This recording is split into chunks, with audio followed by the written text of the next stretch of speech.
this video, we'll review the builder order page.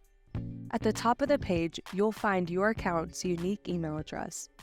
This is the address that you will email your POs to or add to your builder portal. Below, you will find filters that allow you to narrow down your builder orders by customer, community, date, and so on. You can search for a specific PO using the search bar. Select Download to export a list of the builder orders. Once the POs are received, they'll be organized into categories. Select Show Orders to see the list of POs in each category. On the left-hand side of the screen, you'll find that you can see an email audit, unsupported messages, and an option to import orders from an Excel file. To approve the PO, select Edit.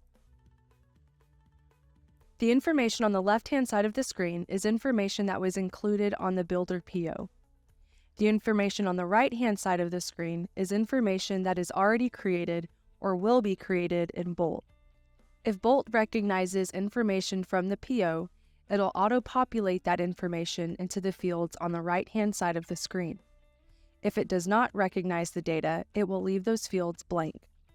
In this example, Bolt recognizes the customer, city, and community, but it doesn't recognize the floor plan or job address.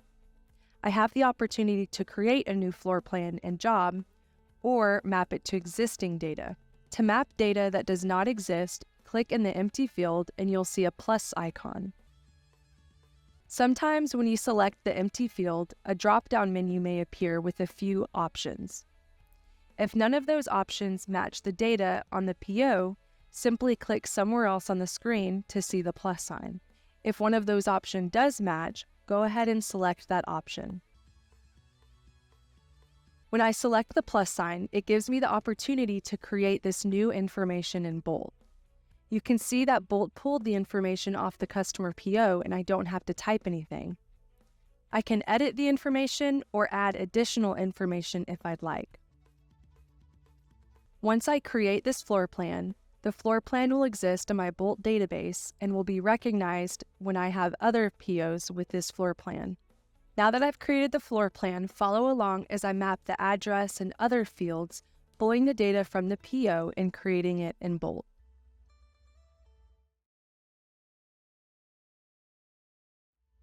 When creating a new job, don't forget to select your job type and select Create Contractual Work Orders.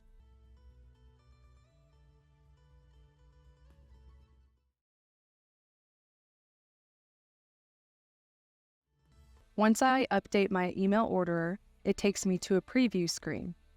This will show me everything that's been created, and I can preview, accept, or edit it. When accepting the order, I have the opportunity to accept the builder schedule date if there is one, or reschedule it. In this case, there wasn't a schedule date, so I'm giving it a new schedule date.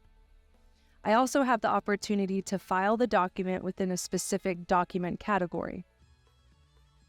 Now that I've accepted the builder order, it falls off my builder order list and that job is now created in Bolt.